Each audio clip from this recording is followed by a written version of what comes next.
When installing a 4x12x1/4" bus bar for bonding in electrostatic discharge flooring system and using a number 2 copper wire to connect back to the electrical panel's ground system, there are several key considerations. Firstly, regarding grounding clamps, it is necessary to use a conduit grounding clamp such as an OZ-Jedney type GHG to attach the 1-inch conduit to each bus bar. This ensures proper electrical bonding between the conduit and the grounding system, which is crucial for safety and compliance. Secondly, concerning the number 2 wire in the 1-inch conduit, it is permissible to run 2 number 2 wires within the same conduit. However, it is essential to verify that the conduit is adequately sized to accommodate both wires without exceeding the recommended fill percentage. The National Electrical Code typically advises a maximum fill percentage of 40.1%. This ensures that the wires are not overcrowded, which can lead to overheating and potential electrical hazards. To determine the correct conduit size, you should consult the appropriate tables in the National Electrical Code, specifically Chapter 9, Table 4 and Table 5. These tables provide the dimensions of various types of conductors and the allowable fill percentages for different conduit sizes. For example, the actual diameter of a number 2 AWG-THHN conductor is approximately 0.262 inches. The cross-sectional area is pi times the radius squared, which is approximately 0.54 square inches. With 2 number 2 AWG conductors, the total cross-sectional area is 2 times 0.54 equaling 0.108 square inches. A 1-inch electrical metallic tubing conduit has an inside area of 0.864 square inches. The allowable fill is 40.1%, which limits conductor fill to 0.346 square inches. Therefore, 2 number 2 AWG conductors can fit inside of a 1-inch electrical metallic tubing conduit. Thirdly, concerning daisy chaining, you can daisy chain 2 number 2 wires in the conduit at 3 of the 4 locations. This involves connecting one of the wires from the bus bar to the first location, continuing with the same wire to the second location, and finally to the third location. The other number 2 wire should be used to daisy chain the remaining location. This method allows for efficient distribution of the grounding connection across multiple points. Fourthly, for the conduit run back to the electrical room, it is recommended to use a separate conduit. This dedicated path for the grounding wire helps prevent interference with other electrical wires and ensures a clear and reliable grounding connection. Furthermore, ensure that a conduit grounding clamp is used to connect the conduit to the electrical panel's ground system. In addition to these points, consider the following additional factors. 1. Make sure the bus bars are securely installed and bonded to each other to maintain a consistent and effective grounding plane. 2. Use appropriate fasteners to securely mount the conduit to the ceiling and walls, ensuring it is stable and protected from physical damage. 3. Label all conduit runs clearly for easy identification and maintenance. This helps prevent confusion during future inspections or repairs. 4. After installation, thoroughly test the grounding system to verify proper bonding and ensure that it meets the required safety standards. This can be done using a ground resistance tester to measure the resistance between the bus bars and the electrical panel's ground system. The resistance should be as low as possible, ideally below 1 ohm, to ensure effective grounding. To elaborate further on selecting the appropriate grounding clamp, it is important to consider the materials of the conduit and the bus bar. If both are made of similar metals, such as copper or aluminum, a standard grounding clamp made of the same material can be used. However, if dissimilar metals are involved, a bimetallic grounding clamp should be used to prevent galvanic corrosion. For example, if the conduit is made of steel and the bus bar is made of copper, a bimetallic clamp with a tin plating can be used to reduce corrosion. The grounding clamp should be properly sized for the conduit to ensure a secure and reliable connection. It should also be listed and labeled by a recognized testing laboratory such as Underwriters Laboratories or Canadian Standards Association to ensure that it meets safety standards. When installing the grounding clamp, make sure to clean the surfaces of the conduit and the bus bar to remove any dirt, grease, or corrosion. This will improve the electrical contact between the clamp and the metal surfaces. The clamp should be tightened securely according to the manufacturer's instructions to ensure a low resistance connection.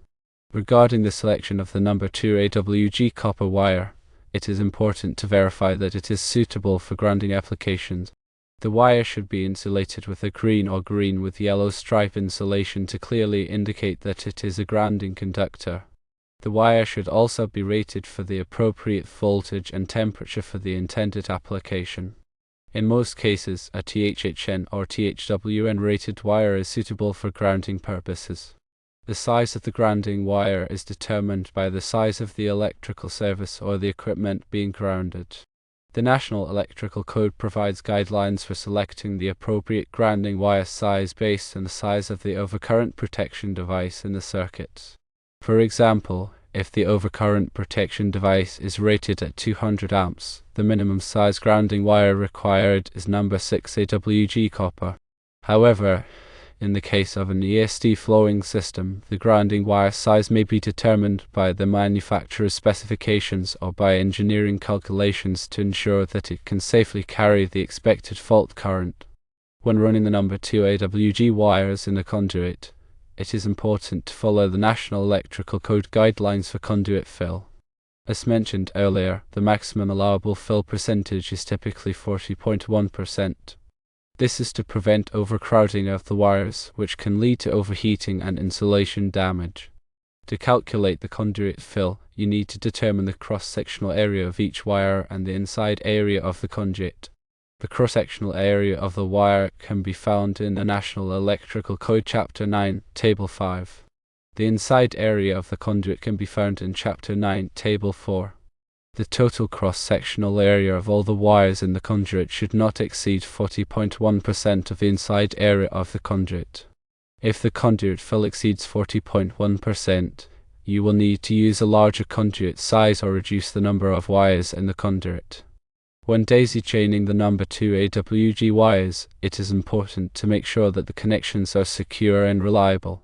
This can be done using appropriate connectors, such as compression connectors or split bolt connectors.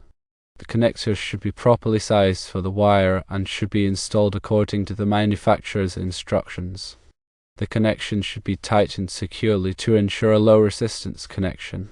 It is also important to protect the connections from corrosion by using a corrosion inhibitor or by wrapping the connections with electrical tape.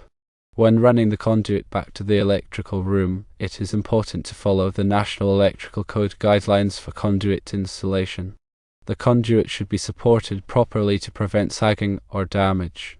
The conduit should be secured to the ceiling and walls using appropriate fasteners, such as conduit straps or clamps.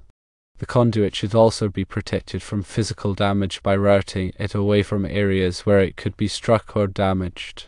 In the electrical room, the conduit should be connected to the electrical panel's ground system using a conduit grounding clamp. The grounding clamp should be installed properly and tightened securely to ensure a low resistance connection. The grounding wire should be connected to the grounding busbar in the electrical panel. The grounding busbar should be securely bonded to the building's grounding electrode system. After the installation is complete, it is important to test the grounding system to verify that it is working properly. This can be done using a ground resistance tester. The ground resistance tester measures the resistance between the grounding system and the earth. The resistance should be as low as possible, ideally below 1 ohm. If the resistance is too high, it indicates that there is a problem with the grounding system and it needs to be corrected. Some common problems that can cause high ground resistance include loose connections, corroded connections, and damaged grounding wires. In summary, installing a grounding system for an ESD flooring system requires careful attention to detail and adherence to the National Electrical Code guidelines. By following these guidelines and using appropriate materials and installation techniques, you can ensure that the grounding system is safe, reliable, and effective. Remember to always consult with a qualified electrician if you have any questions or concerns about the installation. The grounding system is a critical part of the electrical system and it is essential to ensure that it is installed properly to protect people and equipment from electrical hazards. To further expand on the considerations for the conduit run, it is vital to ensure that the conduit is properly supported along its entire length. The National Electrical Code specifies the maximum spacing between conduit supports, which varies depending on the size and type of conduit. For example, for 1-inch electrical metallic tubing conduit, the maximum support spacing is typically 10 feet. However, this may vary depending on the specific installation conditions. The support should be securely attached to the building structure using appropriate fasteners. It is also important to protect the conduit from physical damage where it passes through walls or floors. This can be done by using a conduit sleeve or by installing a protective barrier around the conduit. The conduit should be sealed at both ends to prevent moisture and debris from entering the conduit. This can be done by using conduit sealing fittings or by applying a sealant to the ends of the conduit. In addition to the grounding requirements, the conduit installation must also comply with other applicable electrical codes and regulations. This includes requirements for conduit bending, conduit joining, and conduit labeling. Conduit bending should be done using a conduit bender to avoid damaging the conduit. Conduit joining should be done using appropriate conduit fittings, such as couplings and connectors. Conduit labeling should be done to identify the purpose of the conduit and the wires it contains. This helps prevent confusion and ensures that the electrical system is properly maintained. Regarding the testing of the grounding system, it is important to use a calibrated ground resistance tester. The ground resistance tester should be calibrated regularly to ensure that it provides accurate readings. The testing should be done under normal operating conditions to ensure that the grounding system is working properly. The testing should be documented and the results should be kept on file for future reference. If the testing reveals any problems with the grounding system, they should be corrected immediately. The grounding system should be retested after the corrections have been made to verify that the problems have been resolved. In addition to the ground resistance testing, it is also important to perform visual inspections of the grounding system on a regular basis. The visual inspection should look for any signs of damage, corrosion, or loose connections. Any problems that are found during the visual inspection should be corrected immediately. The grounding system is a critical part of the electrical system, and it is essential to ensure that it is properly maintained to protect people and equipment from electrical hazards. It's important to remember that the National Electrical Code is updated regularly, so it's crucial to stay informed about the latest requirements and guidelines. Consulting with a qualified electrician or electrical engineer can help ensure that your grounding system complies with all applicable codes and regulations. They can also provide valuable insights and recommendations based on their experience and expertise. Furthermore, consider the specific environment where the ESD flooring system is being installed. If the environment is particularly harsh or corrosive, it may be necessary to use special materials or installation techniques to protect the grounding system from damage. For example, stainless steel conduit and grounding clamps may be used in corrosive environments. In areas with high moisture levels, it may be necessary to use waterproof conduit fittings and sealing methods. By taking these factors into account, you can ensure that your grounding system is designed and installed to withstand the specific conditions of the environment. Remember that proper grounding is not just about meeting code requirements. It's about protecting people from electrical shock and preventing damage to equipment. A well-designed and properly installed grounding system can significantly reduce the risk of electrical hazards and improve the overall safety of the electrical system. So, take the time to understand the principles of grounding and to follow the best practices for installation and maintenance. Your efforts will be rewarded with a safer and more reliable electrical system.